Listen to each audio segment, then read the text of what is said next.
Hey, bienvenue dans un vlog lecture random, contrairement à ce qui a été prévu parce que j'avais prévu de sortir 2 vlogs lecture thématiques, à savoir un spécial littérature asiatique et un autre sur des livres auxquels je suis sûre que je vais pas accrocher mais que je vais quand même lire pour le fun et peut-être pour avoir une éventuelle surprise positive. Là je suis un peu dans la gadoue d'engourdissement intellectuel, culturel, en mode je sais pas trop ce que j'ai envie de lire, j'ai l'impression que je me force un peu et que je m'intéresse à des œuvres qui au final ne répondent pas à mes attentes ou à mon mood du moment. Donc je me noie, voilà, je patauge et je me noie. Mais comme il faut quand même sortir une vidéo, et bah je voulais quand même entamer ce vlog là parce qu'il y a quand même des lectures qui me donnent envie, pas forcément des romans, mais il y a également des mangas, etc. Donc je me suis dit pourquoi pas en profiter pour un vlog vraiment random, voilà, vraiment chillax, on se prend pas la tête sur les thématiques, sur si je vais bien argumenter mon avis, etc.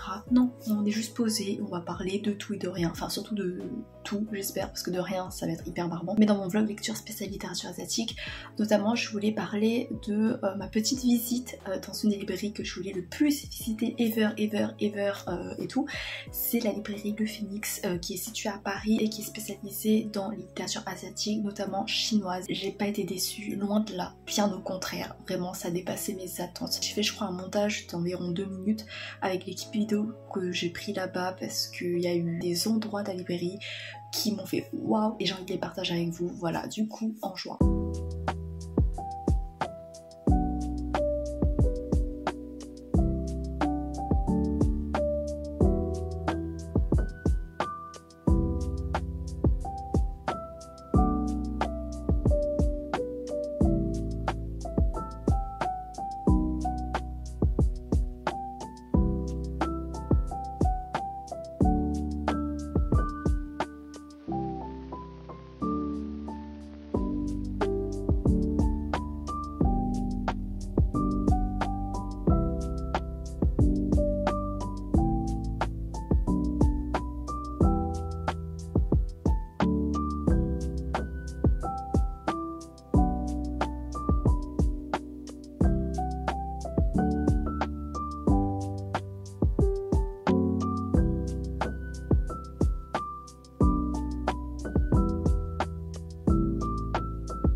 Ce qui m'avait frappé dans cette librairie, c'est qu'il y avait des livres en langue originale, genre en langue coréenne, en langue chinoise, taïwanaise, etc. Et je m'attendais pas, je pensais que c'était que des romans traduits déjà, et c'était comme une capsule temporelle qui m'a re-ramenée quand j'étais à Taïwan. Je sais pas si vous faites partie des gens super patients et super enthousiastes et super encourageants qui ont regardé quelques-uns de mes vlogs à Taïwan, qui étaient des vlogs littéraires dans lesquels je parlais des librairies que j'avais visitées à Taïwan parce que c'est vraiment mes endroits préférés là-bas, partout en fait, dans n'importe quel pays, parce qu'il y a une sorte de sérénité qui s'en dégage, de passion, de dynamisme en même temps et d'enrichissement, et il y a quelque chose vraiment de qui me procure un bien fou, et j'ai retrouvé dans la librairie Le Phénix, et en voyant tous les livres en langue originale avec des couvertures qui donnent tellement envie mais qui te restent inaccessibles parce que moi perso mon niveau me permet pas d'acheter tout et n'importe quoi. Ça m'a rendu tellement nostalgique et je me suis ressentie dans un cocon de bien-être, de paradis en fait, de bonheur qui m'était si cher, qui m'avait manqué depuis mon retour à Taïwan. Et voilà, dommage que ce soit à Paris et que j'ai pas envie de vivre à Paris, mais c'est trop bien. J'ai passé je crois 1 heure ou 2, je sais plus, là-bas à farfouiller, à m'enthousiasmer, à m'éclater juste culturellement, littérairement. Et évidemment j'ai pas pu repartir les mains vides. Quel sacrilège ça aurait été. Je suis repartie avec 99,90 € d'achat. Alors pour 3 livres en plus, pour 3 livres, dont 2 en langue chinoise, donc je sais pas trop si je vais avoir le temps de les lire ou la motivation. J'essaie de maintenir cette flamme de détermination. On va commencer par le plus simple. Alors, j'ai acheté un livre, un album jeunesse que j'avais déjà lu parce que c'est mon album préféré ever. C'est Nuit étoilée de Jimmy Liao. J'ai déjà en langue chinoise, en version taïwanaise, que j'ai acheté à Taïwan. Et j'avais découvert notamment là-bas et ça a été un coup de foudre incroyable. J'ai pu le relire également en français en l'empruntant à la médiathèque, donc je voulais également l'avoir en exemplaire française chez moi. C'est incroyable. C'est un livre coup de cœur, donc il faut vraiment que je fasse une vidéo dédiée à cet album là et à cet artiste, à cet illustrateur, à cet auteur, à cet être humain, mais c'est incroyable et c'est empathique envers les enfants et tout ce qui peut les malmener dans la vie, toute leur mélancolie, leur solitude, mais également toute la tendresse qui se dégage de leur individualité, de leurs relations, etc. Bref, ensuite j'ai craqué pour un manga japonais mais ici en langue chinoise. C'est celui-là. Alors si j'arrive à retrouver le titre original ou peut-être anglais ou français, je mettrai en barre d'infos. En gros on suit le quotidien de filles célibataires qui vivent seules, je crois, célibataires, je sais pas trop, mais en tout cas elles vivent seules et on suit leur quotidien en tant que jeune adulte. C'est en feuilletant que je suis tombée sous le charme de cette palette de couleurs tellement chaude et chaleureuse et si cocooning et ça m'a coûté 24 €, 25 €. C'est tout petit, c'est tout petit, mais j'ai pas pu m'en empêcher parce que c'est si doux, c'est si chaleureux, c'est... Oh, je sais pas, voilà. Du coup je me garde pour je sais pas quand, et en plus bah c'est assez digeste au niveau du chinois pour lire parce que voilà, ça remplit pas toute la page, donc ce sera pas trop démotivant pour moi pour entraîner mon chinois. Et le gros morceau, j'ai vraiment hésité à l'acheter parce que c'est gros, ça m'a coûté 56 €, 56 €, voilà. Je crois que j'ai jamais acheté un bouquin à 56 €, mais c'est plus de 50 €, c'est pas possible, bref. Mais c'est en lien avec lui, avec Jimmy Liao là, ce BG d'Ali. Il s'agit de ce livre, ce gros bouquin. C'est un livre sur la création de Jimmy Liao, sur son œuvre. C'est des anecdotes de comment il crée son univers, comment il l'étend, comment il approfondit, il apporte des nuances à son univers, à sa création, et son rapport au dessin, à l'imaginaire, aux enfants, à comment il arrive à transmettre des émotions, etc. C'est en chinois et c'est pour ça que j'ai quand même hésité parce que j'étais en mode mais je vais me lasser. Mais en fait Google Traduc est mon best friend ici. J'avais hésité à l'acheter et je me suis dit bon, on va laisser faire le hasard. J'ai ouvert une page au hasard, je l'ai lu à l'aide de Google Traduc parce qu'on va pas déconner, ça m'aurait pris 1000 ans sinon.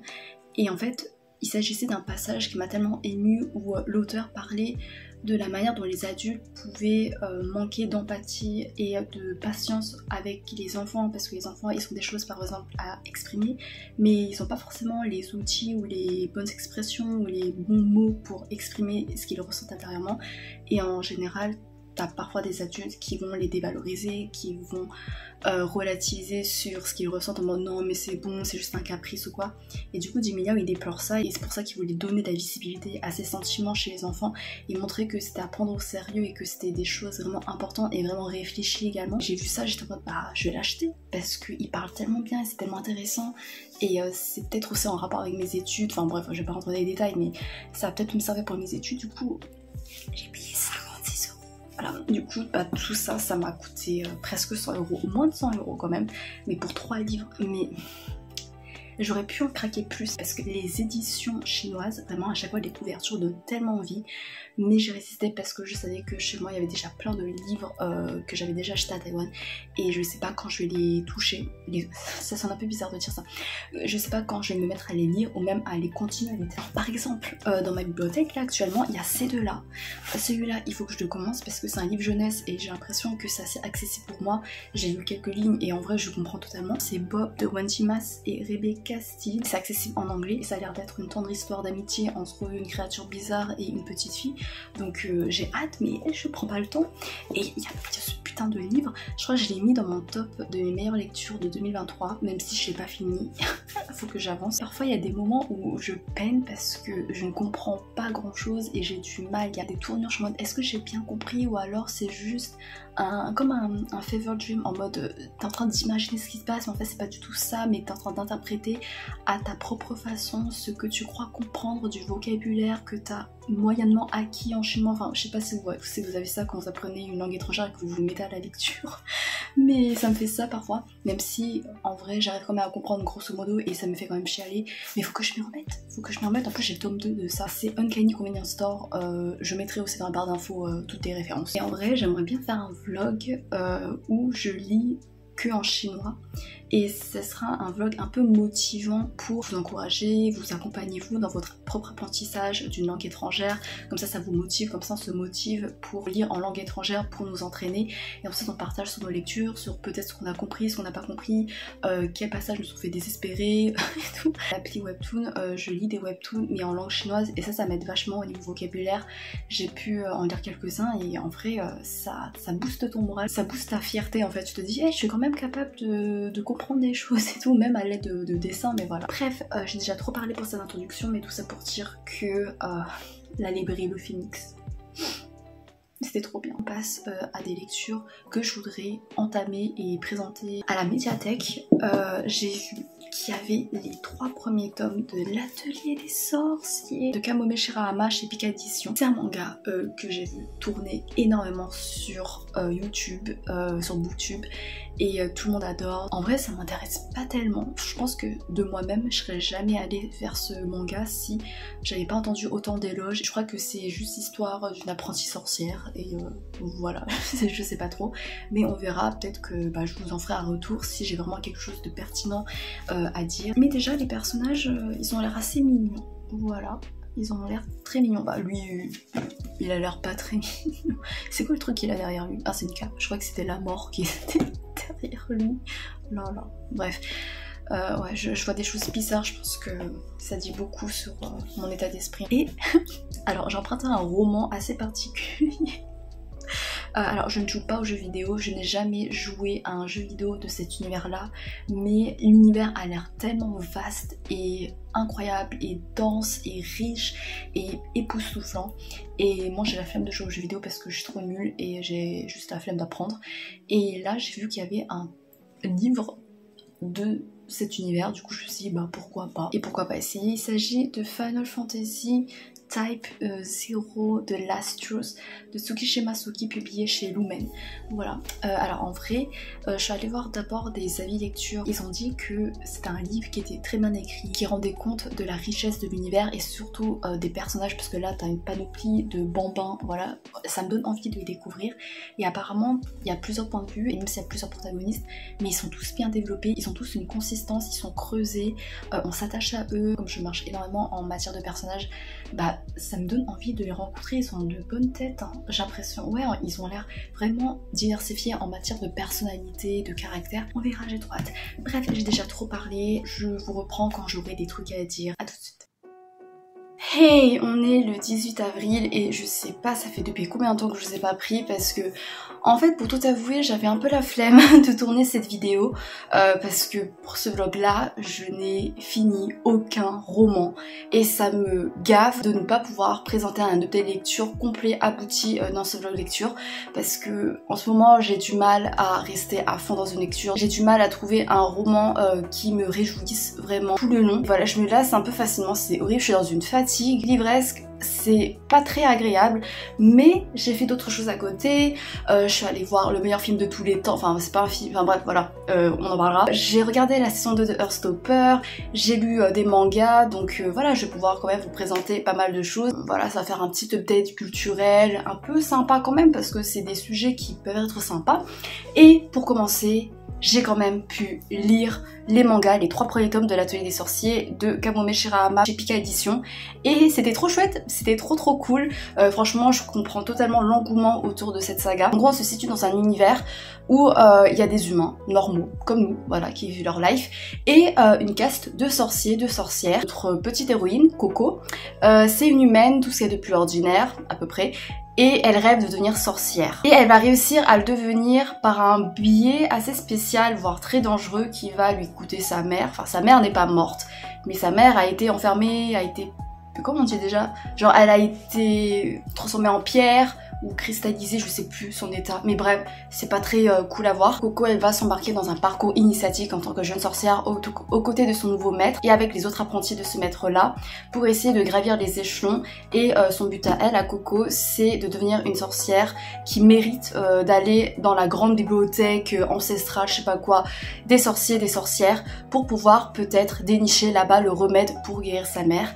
Et dans l'ombre, elle semble observer, elle semble surveillée par un être assez obscur qui semble avoir des plans pour elle et qui magouille quelques trucs pas très jolis. C'était trop cool. Déjà au niveau de l'univers, j'aime beaucoup comment le cadre il est hyper immersif, il est ludique, il est foisonnant d'originalité, de créativité, avec l'exploitation du système de magie qui vient s'instiller dans tous les détails du quotidien de manière très naturelle, très subtile. Genre ça développe vraiment comment elle se débrouille au quotidien avec la magie, comment ça marche, et ça offre un fonctionnement qui coule de source en fait, qui est très fluide à voir et qui renforce l'immersion du cadre. Et à chaque fois tu découvrais des petits trucs, t'es en mode ah ok ça marche comme ça, ah d'accord. En fait t'avais l'impression d'être de nouveau dans Harry Potter et de redécouvrir tous ces systèmes de magie et tout, et bref c'était trop cool. Au niveau des personnages, donc on suit les étapes de leur apprentissage dans leur parcours initiatique pour devenir des sorciers et des sorcières. C'est très réaliste parce que du coup elles sont bousculées par des remises en question, par des doutes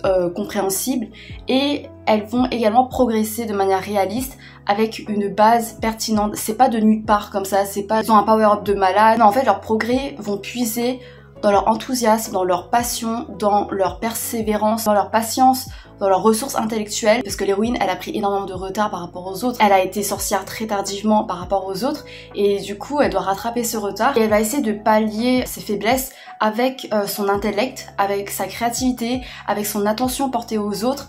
Et c'est ça que j'aime bien aussi, c'est que c'est une héroïne qui, voilà, même si elle est traversée de doutes en mode est-ce que j'ai ma place ici, alors que les autres voilà sont déjà bien avancés, mais elle reste toujours aussi positive, et surtout elle déborde de respect et d'admiration pour les autres. Elle n'hésite pas à leur demander de l'aide, à leur demander des conseils. Elle fait preuve d'une humilité qui est hyper inspirante et importante. Elle me rappelle un peu Hinata, le héros dans Haikyuu, dans le sens où c'est cette atmosphère que t'as dans Haikyuu où ils s'entraident, où voilà, il y a des rivalités, mais c'est toujours dans une entente saine qui fait tellement du bien à voir, qui est tellement rafraîchissante et tellement inspirante, parce que les rivalités n'empêchent pas l'entraide et aussi les amitiés qui se développent et aussi l'admiration, le respect que t'as pour l'autre. Et c'est ça dedans aussi, même si ici il n'y a pas de rivalité, mais dans le sens où Coco elle aurait pu tomber dans la jalousie, elle aurait pu se laisser bouffer par ses complexes d'infériorité, mais non en fait, elle puise dans cette humilité là la force de progresser. Et c'est pareil pour les autres ils vont également exploiter peu à peu leur potentiel grâce au lien, grâce à l'inspiration qu'elle tire des autres, et cette complémentarité, faut pas qu'elle le voit comme une faiblesse, comme quelque chose qui leur manque à elle, mais comme une force et comme un atout à saisir et à exploiter, et toujours dans le respect et toujours dans l'entraide mutuelle. Et elles grandissent également d'un point de vue humain parce qu'elles vont acquérir de plus en plus le sens des responsabilités, elles vont apprendre à communiquer, à reconnaître leurs erreurs, leurs défauts pour essayer de s'améliorer, et du coup ça va créer des relations saines basées sur la communication, sur la compréhension, sur l'empathie. Et ça fait du bien. Oui, c'est un seinen, mais franchement, si les gamins Ah, je sais pas si les gamins peuvent lire. Bah, si, en vrai. Peut-être parce qu'il y a une part assez sombre. J'ai lu que les 3 premiers tomes, tu vois. Mais il y a tellement des bons messages sur, par exemple, les handicaps qui peuvent te marginaliser dans la vie, qui peuvent te faire complexer, mais en fait tu transformes ça en force et tu peux modeler autour ta propre force, tes propres atouts. Et voilà, il y a des bons messages, je trouve qu'on peut transmettre aux enfants. Donc voilà, on verra par la suite peut-être qu'en fait après il y a un gros génocide et tout, donc les enfants peuvent pas le lire. Mais pour moi les 3 premiers tomes, franchement ça se lit. Et il est trop mignon celui-là, il est trop mignon. Et j'ai aussi un crush sur le maître, voilà, parce que il est trop charismatique, c'est un trop bon maître, il est trop gentil, trop tout. Enfin, bref. J'ai très hâte de lire la suite. J'ai abandonné Final Fantasy Type 0 de Last Choose de Tsukishima Soki chez Lumen.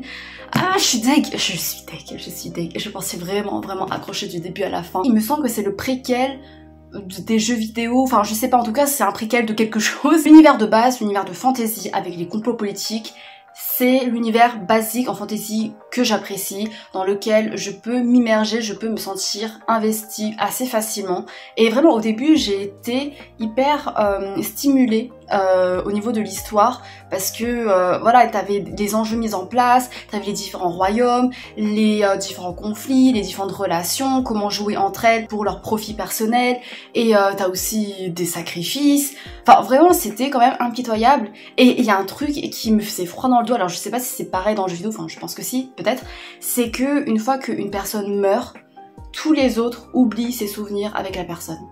C'est atroce. Et en fait, ils sont en mode ouais mais c'est bien parce que comment on pourrait avancer dans la guerre si on se rappelait de toutes les personnes qu'on a perdues, vaut mieux qu'on avance sans attache, tu vois. Alors que oui, je comprends l'idée parce que ça peut te détruire moralement et ça fait peur de se confronter à la mort de tes proches, mais c'est horrible parce que c'est comme une seconde mort. Enfin, le message dans One Piece, quand t'avais le docteur Iluluk là qui avait dit un homme ne meurt pas quand par exemple il a mangé un truc empoisonné ou alors il a chopé une maladie incurable. Non, un homme meurt quand on l'oublie. Ça rajoutait un ton dramatique encore plus fort et plus amer auquel j'aurais pu adhérer, et j'ai adhéré de ce côté-là, mais j'ai pas adhéré à la narration. Je trouvais qu'au niveau des personnages, c'était le point qui m'intéresse le plus parce que je marche en fonction des personnages. Genre ces personnages, je les adore de ouf, je peux les suivre n'importe où. Ils sont attachants, mais je trouvais qu'ils étaient un peu caricaturaux. En fait, ça faisait très shonen, mais transposé en roman, et je trouve que c'est un peu maladroit et c'est un peu forcé, dans le sens où ça va beaucoup décrire leur personnalité, en mode ouais il est comme ça, il est comme ça. C'est très redondant narrativement, genre il y a une mission pour développer 2 personnages, et voilà, ils sont développés. Il y a une mission pour développer 2 personnages, et ça peut marcher en jeu vidéo, j'imagine,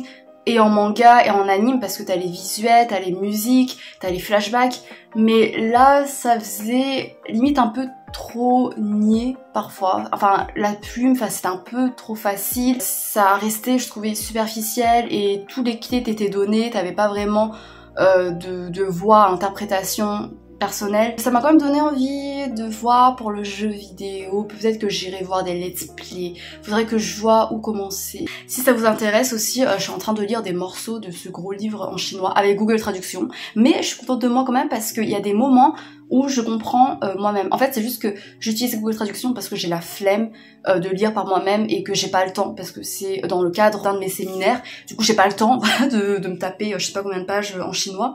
Mais en vrai, il y a des moments, c'est accessible, et du coup je suis contente de moi. J'ai lu une grosse partie dédiée à la création de Nuit étoilée, qui est du coup mon album préféré, et c'est hyper intéressant. J'essaie de l'analyser par moi-même. Je vais essayer de faire vraiment une vidéo coup de cœur complète, peut-être avec un moment lecture, parce que voilà, peut-être que vous pourrez pas vous la procurer, mais j'ai peur de lire. Et en plus, il va falloir que je montre les images et tout. Mais j'ai pas de dispositif pour vous montrer de manière fluide les illustrations, sans que ce soit un peu branlant et tout.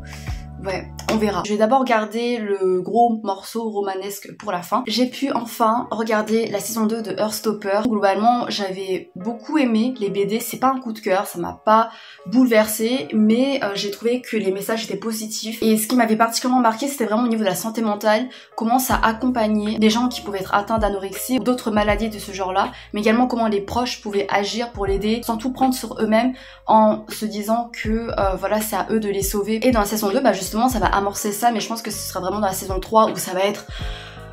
Ce sera lourd, ce sera pesant, mais ce sera important. J'ai pas mal aimé la saison 2, il y a eu beaucoup de moments qui m'ont pris par les émotions, j'ai pleuré très facilement face aux personnages, à leur réalisme, à tous leurs doutes qui les traversent, à leurs questionnements, à leur rapport avec les autres. Ce qui est cool, c'est que ça développe vraiment l'importance de l'amitié. Pour Alice Oseman, ça se voit qu'elle accorde énormément d'importance à ça, si tu lis notamment ses romans Loveless et Radio Silence. Mon personnage préféré, c'est Tao. Ses insécurités, ses peurs, il est assez différent du Tao dans la BD, et dans la BD, c'était aussi un de mes personnages préférés, du coup j'attendais vraiment son interprétation dans la série. Et même s'il est différent au niveau caractère, il est plus exubérant, plus excentrique, plus voilà, plus expressif. Mais c'est pas dérangeant parce que le noyau de ce qui m'a touché chez Tao dans la BD, bah, ça se retrouve également dans Heartstopper, et de manière, je trouve, encore plus amplifiée avec le jeu d'acteur.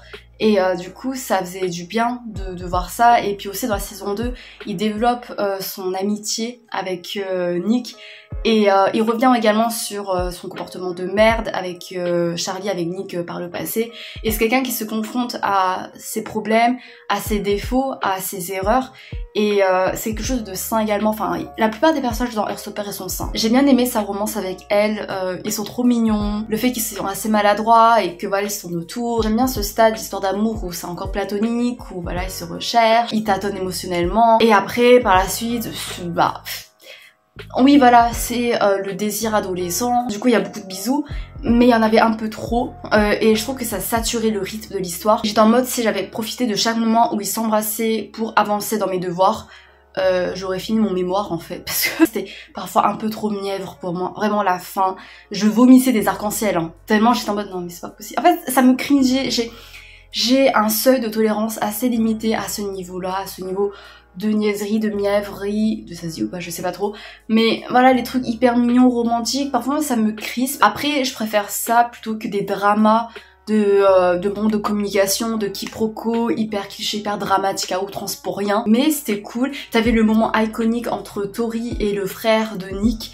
Et ce moment, c'était mon moment préféré dans Heartstopper, dans la saga de romans graphiques. J'avais trop hâte de le voir et j'étais trop contente, voilà. Ah oui, il y avait Isaac aussi, qui est développé au niveau du spectre du Arrow Ace. Il m'a fait beaucoup de peine et il m'a beaucoup attendri, il m'a beaucoup touchée. Et j'espère qu'il trouvera le bonheur. Ça m'a donné envie de relire Loveless, qui est avec une héroïne Arrow Ace, et qui développe cette orientation sexuelle, et de manière tellement nuancée, tellement riche, et vraiment ça a déconstruit des préjugés, des stéréotypes que j'avais parce que je connaissais pas du tout. C'était trop cool, il y avait une approche tellement tolérante et saine et ouverte à ce sujet-là, et Loveless avec la puissance de l'amitié, la déclaration d'amour amical à la fin. Mais j'ai tellement chialé, je suis en mode mais c'est ça que je veux dans les romans en fait. Bref, voilà. T'as l'amitié également de Charlie et Tao qui est développée dans la saison 2. Et leur amitié, ça me tient tellement à cœur parce que Charlie et Nick, ils sont super mignons, mais j'avais peur que tu vois, Charlie, il mette un peu de côté ses amis. Enfin, c'est ce que Tao redoutait justement. Et que Charlie se concentre juste sur son amour avec Nick parce que c'est la relation la plus transcendante ever ou je sais pas quoi. Mais non, il y avait des bons moments entre Charlie et Tao sur le pont du Sacré-Cœur, enfin je sais pas, ouais je sais plus, mais c'est un pont où du coup t'as des cadenas en cœur et tout. Ce moment, il était trop mignon, j'étais bref, merci Charlie, il se fait trop mignon. Et puis aussi, voilà, non, je les adore. Et ça montre vraiment la force et l'importance de l'amitié dans les moments où l'amour se casse un peu la gueule, tu vois. Bah, t'as des amis qui sont là pour t'épauler. Et il faut pas négliger ça en fait, faut pas négliger les moments où t'avais que tes amis parce que c'est des gens, c'est des personnes qui t'apportent énormément, qui t'apportent voire plus pour moi que la romance. Parce que moi personnellement je peux vivre célibataire, mais je peux pas vivre sans amis. Enfin voilà. Bref, on arrête. Au cinéma, je suis allée voir le film concert de Suga, August D-Day, qui retranscrivait son dernier concert en Corée du Sud de sa tournée solo avant qu'il parte en service militaire. Et c'était trop bien, c'était trop bien. Alors, je sais pas si vous êtes fan des BTS. Moi, oui. Voilà, j'étais fan un peu tard, genre en 2021. Je suis pas une fan régulière dans le sens où je les suis pas régulièrement. Après là, bon, ils sont en service militaire, du coup il y a pas grand chose à suivre. Mais avant de partir en service militaire, ils avaient fait des carrières solo. Et j'avoue, j'ai pas tout suivi parce que j'ai du mal en fait à suivre la cadence tellement ils sont hyper productifs, ils font énormément de choses. Et du coup, j'admire énormément les fans hyper passionnés qui les suivent depuis des années de manière hyper régulière. Et en même temps, je comprends parce que ils sont tellement passionnés et ils sont tellement inspirants. Ça m'a rappelé ça en me replongeant du coup dans leur univers par le biais de Suga, de ses chansons. Le concert en fait c'était pour célébrer, pour inaugurer également son dernier album D-Day, et j'étais aller l'écouter en vitesse avant d'aller voir le concert.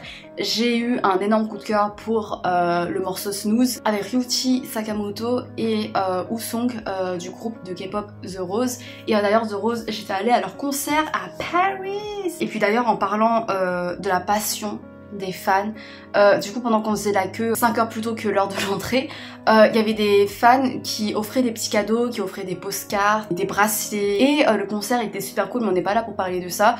Suga, obviously. Je disais Snooze, c'était mon morceau préféré, et mon ami m'avait appris que du coup Ryuichi Sakamoto c'était un pianiste japonais célèbre qui est décédé avant d'avoir vu la sortie de ce morceau auquel il a contribué, et je trouve que ça renforce encore plus l'émotion et la force de souvenir de ce morceau là. Et ce morceau c'est vraiment... Ah, j'ai pleuré. La retranscription de ce qui me plaît chez Suga, chez Yoongi, voilà, on va prendre son vrai prénom, parce qu'il se disperse sous plusieurs identités. C'est son empathie, c'est sa compréhension, c'est son soutien qu'il a envers les jeunes, envers ce qu'ils peuvent éprouver, l'anxiété, la dépression, les remises en question, la peur de l'avenir, les doutes quant à leurs rêves, quant à leurs aspirations, leurs projets personnels. Il offre à travers ses chansons un soutien inébranlable qui fait tellement du bien parce qu'il a traversé tout ça, tu vois, il a eu un parcours mais magistral de héros, et c'est hyper inspirant parce que tu sais qu'il nous comprend et qu'il valide nos émotions, et que voilà, il va pas relativiser ou les dénigrer. Ce morceau là c'est un peu comme une étape de guérison personnelle qui va retranscrire pour nous en mode ça va aller. Et tu sais que ça va aller parce que ça vient de quelqu'un qui a traversé tout ça. Et ça fait écho à d'autres chansons de sa part qui est dans ce thème, et encore plus précisément So Far Away, parce qu'il y a des paroles, il y a une musique, il y a une mélodie qu'il a repris dans Snooze. En bref, c'est trop cool. Et j'ai trop aimé le concert parce que il a une énergie, mais attends, il a rappé pendant tout le long. Comment il arrive à rapper autant en restant vivant à la fin, genre l'énergie qu'il déploie, c'est incroyable. Et puis surtout que il a pas chanté que ses nouvelles chansons, il a chanté d'anciennes chansons, et du coup à chaque fois j'étais parce que voilà, je suis plus familière avec ses anciennes chansons. Du coup bah, évidemment il y avait Shvita, il y avait Ocus D, les emblématiques, ça fait une ambiance de malade. Il a chanté Siso, il a chanté Nevermind, j'ai cru que j'allais éclater en larmes. C'est la chanson qui me touche le plus. Il soutient les jeunes dans leurs rêves, il leur dit de prendre du temps, que c'est pas grave s'ils échouent, ils sont encore jeunes. Le plus important c'est de se relever, et c'était un message qui peut être bateau, mais avec la voix de ce chanteur là, l'émotion brute qui est transmise, et surtout en live, il le ressent au plus profond de lui-même en fait, et c'est une performance de dingue, vraiment. Il te parle en fait en chantant, c'est incroyable. Et surtout il transcende cette barrière linguistique, parce que même si en fait tu connais pas les paroles, mais tu vois à peu près de quoi il parle grâce à la musique, grâce à l'émotion brute dans sa voix, et c'est quelque chose de magique, c'est un truc de dingue. Il a chanté des chansons de haters, il a chanté des cyphers, il a chanté je sais pas comment on dit, il a chanté Deng. J'aime trop ces chansons là. Il a également eu des invités incroyables, il a eu Jungkook, Jimin, RM, enfin à chaque fois qu'il montait sur scène dans la salle on était en mode voilà, bref, c'était trop trop cool. Et au niveau de l'ambiance dans la salle, alors on était peu nombreux par rapport à d'autres salles de cinéma dans lesquelles j'ai vu que vraiment ils avaient leur army bombe, il y avait un truc de dingue qui criait partout, et en fait c'était un vrai concert.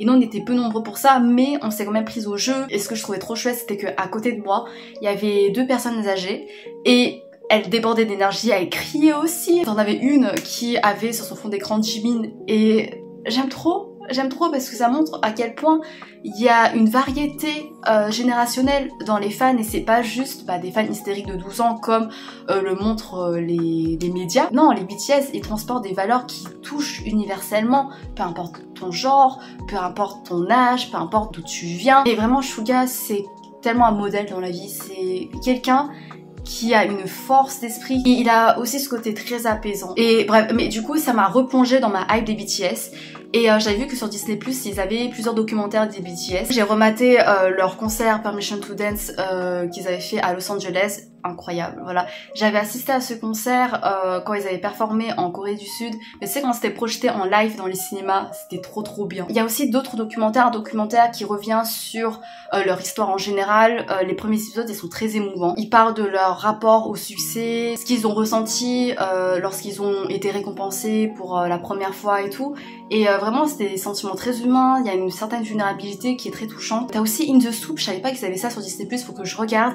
Il me manquait des épisodes de Run BTS que je dois regarder. Alors Run BTS, c'est une émission, c'est je me suis tapé mes meilleurs fous rires. Je connaissais les chansons des BTS avant 2021, à l'époque où j'étais fan, mais je me considérais pas comme fan parce que déjà j'arrivais pas à différencier les membres, je les confondais tout le temps. Je pensais que Suga était Jimin et Jimin était Suga alors que rien à voir, bref. J'étais pas intéressée par eux, humainement parlant, j'étais pas intéressée par les paroles de leurs chansons, j'écoutais vraiment en surface, du coup j'étais pas fan, tu vois, c'était pas un attachement profond, c'était vraiment superficiel.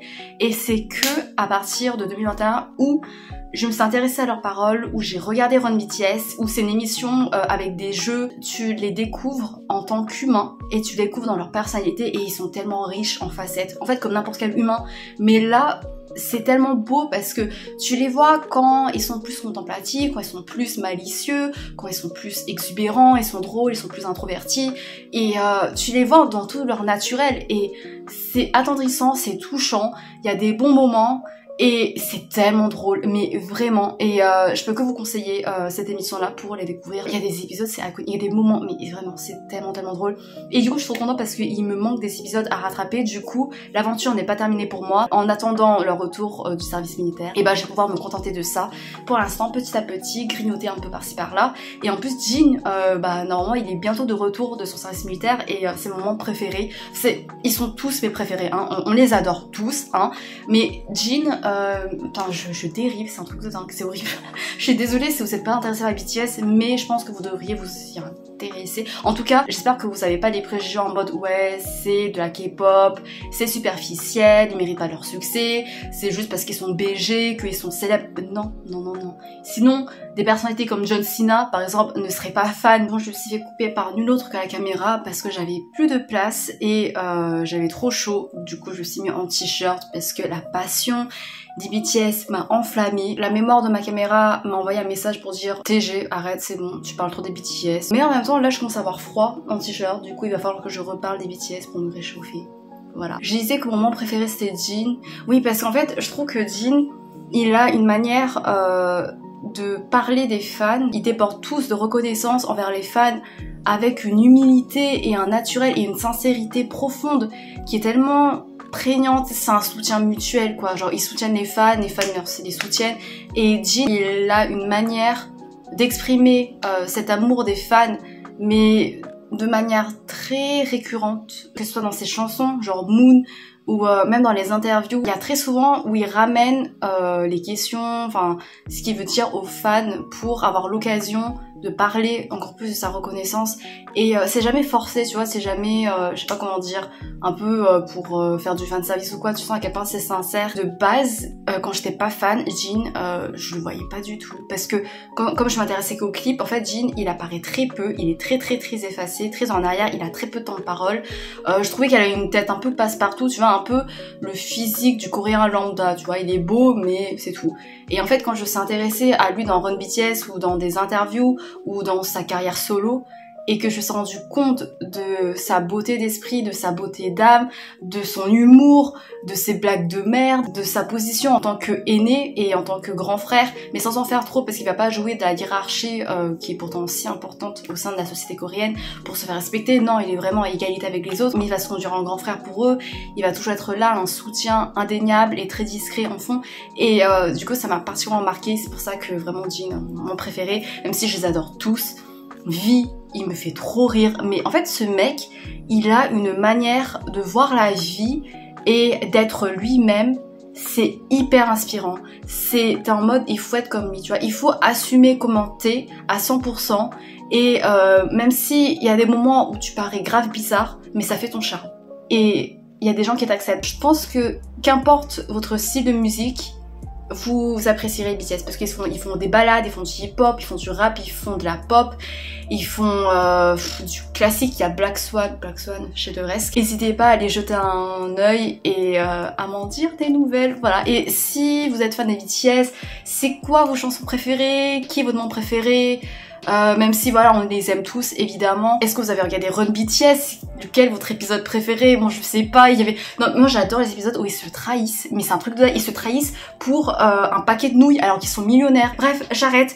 J'avais dit que je gardais le gros morceau pour la fin, mais c'était pas ça le gros morceau. En fait le gros morceau arrive juste après, mais je pense que par rapport à ce morceau des BTS, et ben c'est pas très gros. À chaque fois, j'ai la flemme de faire un vlog, j'ai la flemme de prendre mon téléphone, de le poser et de me mettre devant et de parler. Mais en fait une fois que je suis dedans, et bah je déblatère, et en fait parfois je balaye, je coupe des morceaux parce que j'ai la flemme de monter, de me montrer, en parler, parce que je dis ouais mais ça m'intéresse personne, en mode ouais mais là c'est pas du livre et tu déblatères pour rien. J'espère que je vais pas couper ce morceau, ce gros morceau sur les BTS, parce que si je parle pas dans un vlog, je pourrais pas en parler, je vais pas faire une vidéo à part pour parler des BTS. Si en vrai je pourrais peut-être. Je sais pas, non, je sais pas. Ah si, parce que j'ai acheté le gros livre BTS Beyond the Story, là, le gros livre qui est sorti chez Les Seuils et qui coûte 35 €. Enfin j'ai pas acheté, j'ai squatté le pass culture de ma sœur. Voilà. J'avais commencé à le lire et j'ai eu la flemme de continuer, du coup j'ai laissé chez mes parents. Mais là maintenant que je suis retombée dans la hype des BTS, et ben j'ai envie de me replonger. Et pourquoi pas? C'est ma chaîne après tout. Mais sinon pour rebasculer sur la lecture, j'ai lu un roman qui a inspiré l'un de mes animes préférés de tous les temps. Il s'agit de Shiki, écrit par Fuyumi Ono. C'est en japonais et il y a une traduction non officielle en anglais et du coup je lis la version non officielle en anglais et ça me saoule parce que c'est toujours pas sorti, je sais pas, publié soit en français soit en anglais, alors que l'histoire est génialissime. Je vous conseille l'anime ou le manga, mais dans l'anime il y a la musique. Je vais vous mettre un OST qui s'appelle Eau de vie, voilà c'est le titre en français, du coup c'est encore plus savoureux, dans la barre d'infos pour que vous voyez un peu les vibes de l'anime. Et je trouve que c'est un chef-d'œuvre en termes, peut-être pas d'animation, ça a peut-être pas trop bien vieilli, même si ça contribue à l'ambiance un peu glauque, un peu visqueux et tout. C'est un chef-d'œuvre pour moi en musique, en message, en réflexion, en tragédie. C'est hyper dur et des scènes vraiment traumatisantes. En gros, tu te situes dans une bourgade, dans un petit village. Voilà, c'est en plein été, c'est la canicule. Il y a une chaleur étouffante, éreintante, écrasante. C'est une population qui est vieillissante. Il y a une sorte d'épidémie qui va sévir dans la population, qui va faucher de nombreuses personnes.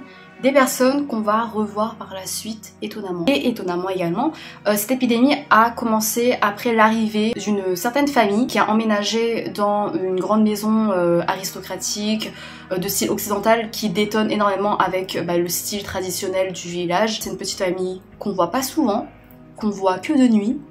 Du coup, on se demande voilà, d'où vient tout ça, quel est le lien entre cette épidémie, l'arrivée de cette famille, tout ce qui se passe. En vrai, vous le devinez, hein, voilà, Shiki, en gros, c'est un terme inventé par l'autrice pour désigner les créatures fantomatiques, les spectres, enfin les vampires.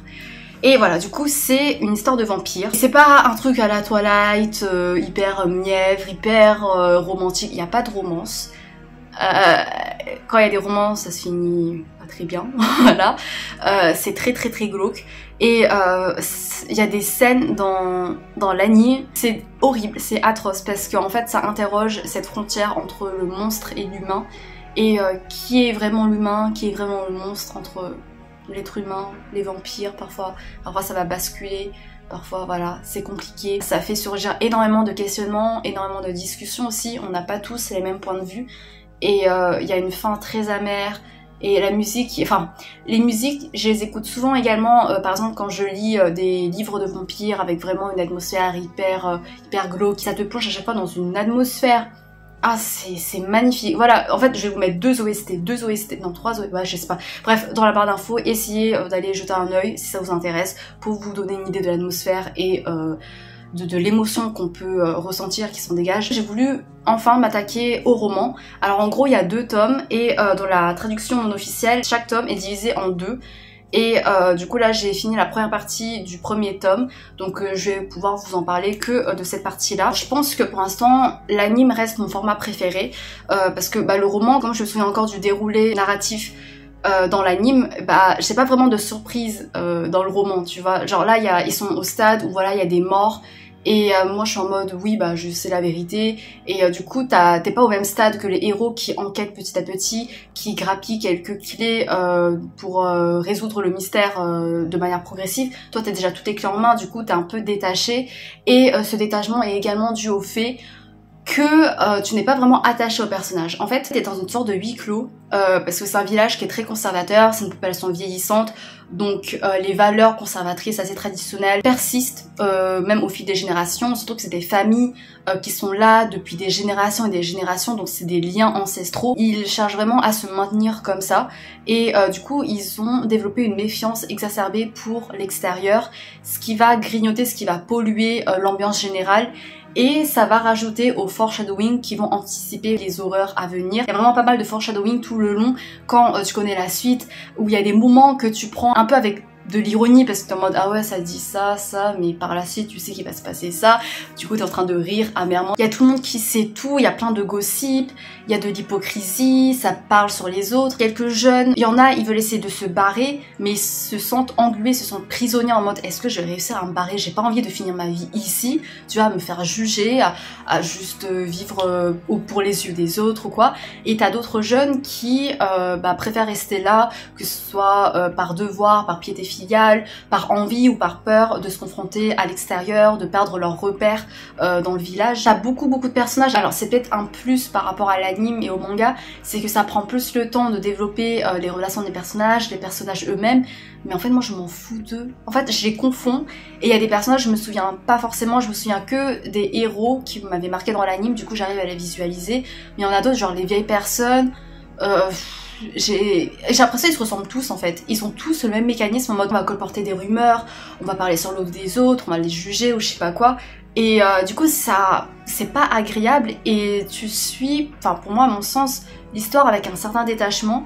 Après peut-être que par la suite je vais m'attacher au personnage, mais dans l'anime j'avais quand même un certain attachement parce que tu les voyais quand ils subissaient des trucs horribles, mais c'est pas des coups de cœur. T'as une empathie fondamentalement humaine, mais ça va pas plus loin quoi. Et il y a pas mal de redondances, notamment au niveau de certaines scènes qui se répètent, parce que du coup tu vas basculer d'un point de vue à un autre, et il se passe toujours la même chose à chaque fois qu'il se passe un truc en mode ah ouais t'as entendu ça, t'as entendu ça. Et en fait les rumeurs se répètent, t'as l'impression de revivre, de redire la même scène, et c'est hyper lourd. Mais du coup je sais pas si c'est fait exprès pour qu'on se sente harassé, pour qu'on se sente écrasé, alourdi par justement toutes ces rumeurs qui sont pesantes. T'as l'impression d'un étau psychologique sur toi-même, et du coup ça renvoie justement au fait que c'est lourd également dans le village et pour les jeunes qui subissent ça à l'intérieur. Je sais pas si c'est fait exprès ou si c'est juste parce que c'est mal écrit. Voilà, je sais pas trop. C'est pas agréable à lire, et je lis du coup une traduction non officielle, donc c'est pas des traducteurs professionnels, c'est pas très bien traduit parfois. Genre en gros t'as une famille qui appelle le docteur, il y a leur pote qui se réveille plus, du coup le docteur va sur place, et t'as du coup les proches qui demandent ah oui, et, du coup elle est vraiment morte, et dans la traduction c'est écrit yep she's dead. Yep. J'imagine qu'en japonais c'est un truc en mode ah, genre je sais pas, tu sais quand ils font en mode ah, un truc comme ça tu vois, et en mode ouais, parce qu'en fait le docteur il a un vocabulaire assez familier avec les autres et tout, ce qui fait partie de sa personnalité. Yep, ça fait trop joyeux. T'imagines quelqu'un qui te dit ouais elle est morte. Et au niveau des foreshadowing aussi, ça va amorcer, anticiper le sens moral de certains personnages qui vont se développer en dilemmes moraux, en confrontation morale par la suite, et tu les vois en fait se construire petit à petit, et en fait tu te dis ah ouais c'est normal que tel personnage par la suite prend ses décisions parce que voilà il est englouti sous plein de charges morales, sous plein de devoirs. T'as l'autre qui lui il a une autre perspective des choses. Déjà ça amorce quelques personnages qui vont sombrer dans la folie, et c'est glaçant à voir. Je vous conseille l'anime. Ça dure 24-25 épisodes. Il y a un épisode, il y a 2 épisodes, 5, je crois il y a un 21,5 et 23,5, je sais pas trop. J'ai trop parlé. Et c'est pas fini parce que je dois lire une des chroniques d'une personne qui a posté dans la section de commentaires de ma vidéo précédente. Voilà, c'est un petit jeu. Le jeu il a pas tenu longtemps. Pour la première session, il y avait plein de gens, du coup j'ai pu lire plein de commentaires. Et là il y a qu'une personne, mais c'est pas grave. De toute façon, je parle déjà beaucoup. Merci énormément Ambre pour ta présence très régulière. Et du coup pour ton conseil d'un manga que je connais, mais j'ai lu que les premiers chapitres, il faut que je lise la suite. Je lis en direct avec vous le commentaire parce que j'ai pas encore pris connaissance. Je lis un manga qui est mon rayon de soleil. C'est fait par l'un de mes mangaka préférés. Irayasumi de Keigo Shinzo. C'est de la tranche de vie, mais bon Dieu, quel bonheur de lire un manga qui prend le temps de dépeindre le quotidien. En plus, la romance est quasi inexistante, donc je pense que ça te plairait vraiment. Oui. D'accord, tu m'as convaincue. Je me rappelle qu'au début, c'était déjà une relation avec une vieille dame. Bon, ça n'a pas duré très longtemps, mais c'est déjà très doux et très chaleureux et très tendre. Et ensuite, t'as une relation avec, je crois, un peu fraternelle. Je sais pas si sont frères et sœurs, mais en tout cas, ça... Ou alors, c'est ça la romance?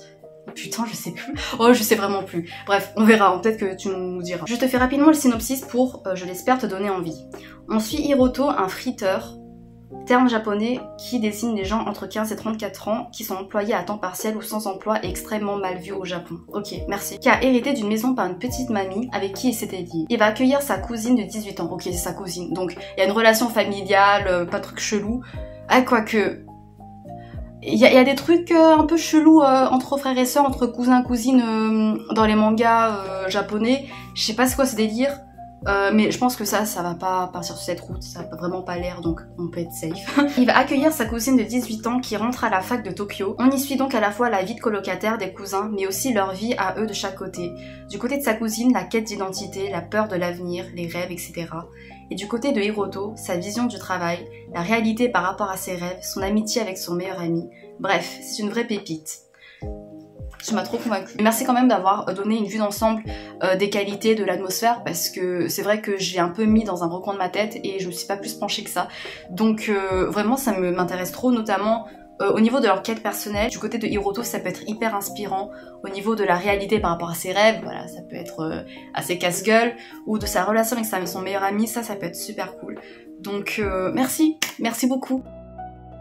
J'arrête enfin de parler. J'étais censée parler que à peu près 20 minutes, là j'ai déblatéré, je sais pas combien de temps ce vlog va durer alors que je vous ai même pas présenté une lecture de manière complète, hein. C'est pas grave, merci énormément d'avoir regardé jusqu'à la fin, j'espère que vous avez appris des choses, j'espère que vous êtes reconnus dans des choses, genre est-ce que vous êtes des armies aussi, dites-moi ce que vous avez pensé également de Heartstopper par exemple, la saison 2, de vos lectures, des mangas à me conseiller, n'hésitez pas également à me conseiller d'autres lectures, ce sera avec un grand plaisir et voilà, merci encore et à bientôt peut-être pour de nouvelles aventures livresques, j'espère que ce sera plus enrichissante que là. À bientôt peut-être, je sais pas, j'espère. Salut!